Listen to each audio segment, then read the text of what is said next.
Assalamualaikum dan selamat sejahtera semua. Hari ini cikgu nak meneruskan sesi PDP kita pada hari ini dengan tajuk daripada bab 3 berkaitan dengan teknik mengukur parameter kesihatan badan. Untuk hari ini kita akan menjurus kepada topik 3.1 yang bertajuk suhu badan. Sebelum kita berbincang dengan lebih mendalam, kita lihat dahulu standard kandungan dan standard pembelajaran. Untuk standard kandungan menjurus kepada tajuk suhu badan, dan untuk standard pembelajaran pada hari ini ialah yang pertama, murid boleh mengukur suhu badan menggunakan teknik yang betul, dan yang kedua, murid boleh menginterpretasi suhu badan. Pelajar, suhu badan. Sebelum kita pergi dengan lebih mendalam, kamu perlu tahu apakah yang dikatakan dengan suhu. Suhu ialah darjah kepanasan dan kesejukan sesuatu bahan. Bila kita kata tentang suhu badan pula, suhu badan ialah darjah kepanasan dan kesejukan badan kita. Kalau macam kita manusia, suhu badan manusia. Kalau haiwan, suhu badan haiwan. Dan lain-lain. Jadi, kita perlu pastikan suhu badan kita sentiasa berada dalam julat suhu normal. Bila kita tahu suhu badan kita, jadi kita boleh tahulah adakah suhu badan kita berada pada julat suhu yang normal. Kenapa kita perlu fahami suhu badan ini? Kerana ia sangat penting jika sebarang perubahan suhu badan sama ada suhu badan meningkat ataupun suhu badan menurun. Kita boleh tahu. Jadi, bila berlaku perubahan tersebut, ia merupakan tanda bahawa badan kita menghadapi masalah kesihatan. Kalau suhu yang meningkat tu biasanya kita katakan badan kita dalam keadaan demam. Jadi, meningkat ataupun menurun menentukan ataupun menunjukkan tahap kesihatan kita. Jadi, suhu badan kita ni akan memastikan badan kita berfungsi pada tahap yang optimum. Jadi, apakah alat-alat yang boleh kita gunakan untuk mengukur suhu badan dan bagaimana cara untuk mengukur suhu badan? Itulah yang akan kita bincangkan seterusnya. Kalau kamu tengok pada gambar ini, suhu badan diukur menggunakan termometer. Ada 4 jenis termometer yang boleh digunakan. Apakah ia? Kita lihat selepas ini. Jadi inilah dia jenis-jenis termometer. Tadi cikgu dah beritahu ada 4 jenis termometer. Yang pertama termometer klinik. Yang kedua termometer makmal. Yang ketiga termometer rektal. Dan yang keempat termometer inframerah. Kita lihat secara umum dahulu apakah itu termometer klinik. Termometer klinik digunakan untuk menyukat suhu badan dalam julat 35 darjah Celsius hingga 42 darjah Celsius. Saiz ni pun lebih kecil. Yang kedua, termometer makmal digunakan untuk menyukat suhu cecair iaitu dalam julat negatif 10 darjah Celsius sehingga 110 darjah Celsius. Dan saiz ni pun lebih panjang. Utamanya kita gunakan ketika hendak membuat eksperimen. Termometer rektal digunakan untuk menyukat suhu badan melalui dubur. Ni bentuknya. Manakala yang keempat, termometer inframerah menyukat suhu badan tanpa bersentuhan dengan badan. Inilah yang sekarang ni yang banyak digunakan di premis-premis. Yang kita masuk, perlu kita sukat suhu badan pada musim COVID ini. Sekarang kita bincangkan satu persatu. Bagaimana mengukur suhu badan menggunakan teknik yang betul. Dah ada 4. Kita pergi pada termometer yang pertama iaitu termometer klinik. Yang pertama, apa yang perlu kita buat? Ini contoh termometer klinik pun macam ni pun ada. Yang jenis macam ni pun ada. Jadi yang pertama, langkah-langkahnya kita perlu pastikan suhu termometer berada di bawah 35 darjah Celsius sebelum digunakan. Maknanya mungkin dah digunakan untuk orang lain ataupun untuk sukat suhu lain. Okey, jadi kalau bacaan suhu pada termometer tersebut melebihi 35 darjah Celsius, maka kita perlu kibaskan dia termometer tersebut sehinggalah bacaan berada di bawah 35 darjah Celsius. Okey, selepas bacaan dah berada di bawah 35 darjah Celsius, kita letakkan termometer tersebut di bawah ketiak. Okey, macam gambar ni lah. Okey, pada adik ni letak di bawah ketiak ataupun di dalam mulut. Okey, selama kira-kira 2 hingga 3 minit. Okey, kalau termometer jenis digital ni, okey, biasanya ada bunyi beep. Okey, bila dah ada bacaan, dia akan berbunyi. Okey, kemudian kita boleh keluarkan termometer tersebut dan kita rekodkan bacaan suhu. Okey, kalau kamu perhatikan pada termometer klinik jenis yang biasa, okey, pada bahagian hujung termometer yang hampir dengan berbuli termometer, dia ada satu bahagian, okey, yang kita panggil sebagai pencerutan pada termometer klinik. Dia ada tujuannya. Tujuannya apa? Supaya merkuri tidak turun dengan cepat setelah dikeluarkan dari mulut atau ketiak. Jadi kita boleh dapatkan bacaan yang lebih tepat. Tapi pencerutan ini tiada pada termometer makmal. Okey. Okey, sekarang kita lihat pula jenis yang kedua, iaitu termometer makmal. Okey. Termometer makmal ni tak sesuai untuk kita gunakan untuk menyukat suhu badan. Kenapa? Kerana termometer makmal tidak mempunyai bahagian pencerutan pada turus merkuri yang cikgu dah bagi tahu tadi. Okey. Dia terus saja. Okey, dia tak ada bahagian pencerutan. Jadi, kalau kita gunakan juga untuk sukat suhu badan, okay, bila kita keluarkan termometer daripada badan, sama ada daripada ketiak ataupun daripada mulut tadi, bacaan suhu akan turun dengan cepat. Jadi kita tidak dapat bacaan suhu yang tepat. Kita tak dapat tahu sebenarnya berapakah suhu badan yang tepat. Okay. Jadi kalau nak guna juga termometer makmal ni untuk sukat suhu badan, kita perlu membaca bacaan suhu tersebut ketika termometer masih dalam mulut ataupun di bawah ketiak. Kita kena dapatkan bacaan jugalah. Termometer makmal ni dia memang panjang.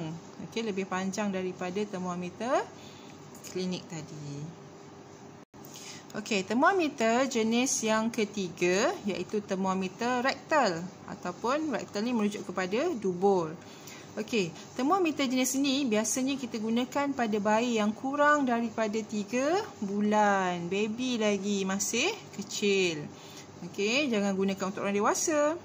Okey, pastikan termometer yang digunakan ada mempunyai label untuk kegunaan rektal. Okey, berbeza ya yang digunakan yang kita masukkan dalam mulut ataupun di ketiak, berbeza dengan yang kita gunakan untuk kegunaan rektal. Okey, jadi kita perlu bersihkan muncung termometer menggunakan alkohol. Okey, kegunaan alkohol untuk membunuh mikroorganisma yang mungkin berada pada hujung merkuri. Okey, yang ketiga, kita perlu sapukan jeli petroleum pada muncung termometer untuk memudahkan termometer masuk ke dalam dubur bayi. Okey, supaya tak melecet lah. Okey, bahagian dubur bayi tu. Okey, lebih lancar. Okey, yang keempat, angkat kaki bayi seperti tunjukkan. Okey, dalam gambar ni lah. Okey, kena angkat kaki ke atas. Okey, dan masukkan termometer ke dalam dubur bayi kira-kira 1.5 hingga 2.5 cm. Tak terlalu dalam lah. Okey, tak boleh cocok terus ke dalam, boleh menyebabkan luka. Okey. Kemudian kita biarkan termometer sehingga kedengaran bunyi beep. Ada bunyi saja maknanya bacaan dah tetap, maka bolehlah kita rekod bacaan suhu yang tertera pada termometer rektal tersebut. Okey, sekarang kita lihat pula bagaimana hendak menggunakan termometer inframerah. Okey, termometer inframerah ni boleh digunakan tanpa bersentuhan dengan individu. Macam sekarang ni lah kan, dekat mana-mana pun bila kita keluar daripada rumah kita, hendak pergi ke mana-mana, kedai ke, mall ke, okey, hospital ke, klinik ke, perpustakaan dan sebagainya, kita perlu dapatkan bacaan suhu badan kita. Okey, jadi kita gunakan termometer inframerah ni tanpa bersentuhan dengan individu. Okey, jadi yang kedua, arahkan termometer pada jarak kira-kira 5 cm pada individu tersebut. Maknanya ada jarak ruangan antara termometer dan juga individu. Jangan halakan termometer ke arah mata secara langsung atau tidak langsung. So bahaya kerana apa? Kerana dia menggunakan inframerah, boleh menjejaskan ataupun menyebabkan kerosakan pada mata lah. Jadi jangan terus direct pada bahagian mata, pergi pada bahagian dahi biasanya. Okey. Okey, yang ketiga, rekodkan bacaan suhu lah bila kita dah dapat bacaan suhu. Dan pembacaan suhu menggunakan termometer ini adalah sangat cepat. Kita halakan saja, kita tekan dan dia akan terus dapat bacaan suhu badan. Okey, so itu tadi 4 cara penggunaan ataupun 4 jenis cara penggunaan termometer. Okey, sekarang ni bila kita dah dapat suhu, apa pula yang kita boleh dapat daripada bacaan suhu tersebut? Okey, sekarang kita kena tahu untuk menginterpretasi suhu badan. Okey, yang ni adalah suhu badan normal manusia, ialah 36.9 darjah Celsius. Okey, ni suhu paling normal lah. Okey, dia ada julat dia. Kalau kita sekarang dalam situasi COVID-19 ni, dia bagi range 36 sehinggalah 37.4. Lebih daripada tu 37.5 ke atas, dikatakan demam lah. Okey, peningkatan atau penurunan suhu ini menunjukkan badan anda berada dalam keadaan tidak sihat. Okey, maknanya kalau lebih ataupun kurang, dikatakan kita tidak sihat lah. Okey, jadi apakah faktor-faktor yang menyebabkan suhu badan melebihi normal? Okey, yang pertama, mungkin akibat daripada jangkitan. Jangkitan apa? Jangkitan bakteria ataupun virus. Okey, contoh kalau demam. Okey, demam sebab apa? Sebab kalau macam sekarang ni musim COVID-19 kan. Okey, demam je, pihak hospital ataupun klinik akan terus arahkan untuk buat swab test. Ataupun mungkin demam biasa ataupun demam punca daripada nyamuk Aedes. Okey, menyebabkan demam denggi. Okey, dan lain-lain. Okey, yang kedua, faktor terdedah kepada keadaan panas melampau. Okey, ada situasi yang mana dah lama tak hujan, okey, suhu bumi ataupun suhu kawasan tu semakin meningkat, boleh menyebabkan stroke haba.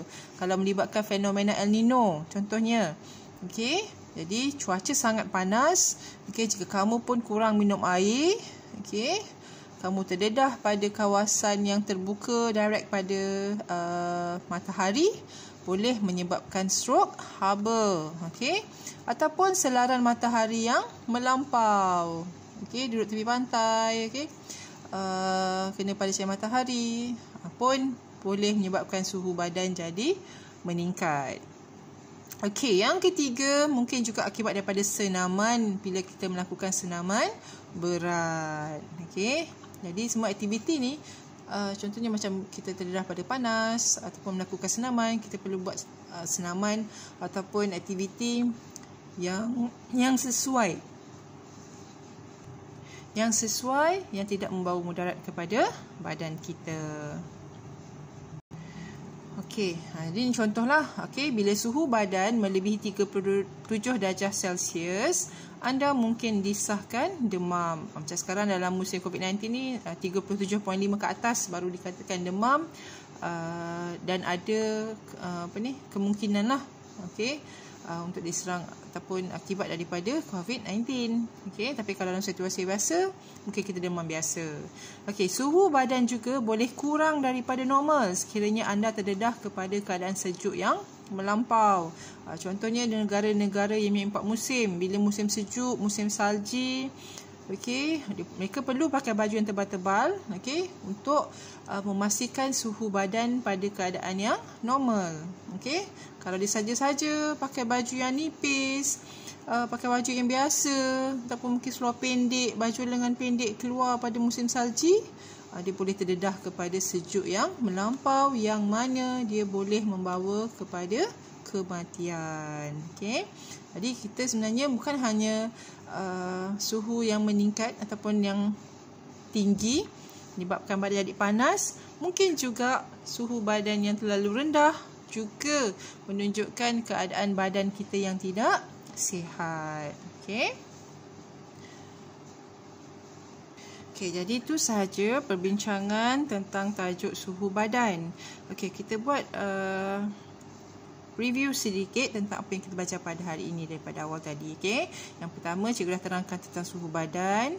Okey, tentang darjah kepanasan ataupun darjah kesejukan. Kemudian definisinya suhu badan berkaitan dengan suhu badan manusia ataupun haiwan dan sebagainya. Kemudian jenis-jenis termometer ada 4 tadi, termometer klinik, termometer makmal, termometer rektal dan juga termometer inframerah. Okey, kemudian teknik-teknik mengukur suhu badan menggunakan jenis-jenis termometer yang disebutkan tadi. Okey. Jadi itu yang kita telah belajar hari ini. Cikgu harap awak cuba fahamkan, okey, fahamkan penerangan daripada cikgu dan cuba ingat semula, okey, apa yang telah cikgu terangkan tadi. Okey, sekarang refleksikan diri. Okey, sepatutnya selepas kita dah belajar bab ni, apa yang awak akan dapat? Okey, untuk topik 3.1, okey, awak dah tahu. Okey, awak dah dapat maklumat tentang mengukur suhu badan menggunakan teknik yang betul, empat termometer tadi, dan juga menginterpretasi suhu badan. Maknanya suhu tinggi, maknanya kita mungkin dalam keadaan yang demam, okey, suhu yang rendah pun dalam keadaan menyebabkan badan kita dalam tidak sihat dan boleh menyebabkan kematian. Okey. Jadi itu sahaja daripada cikgu untuk hari ini. Okey, semoga kamu mendapat manfaat daripada ilmu yang cikgu sampaikan pada hari ini.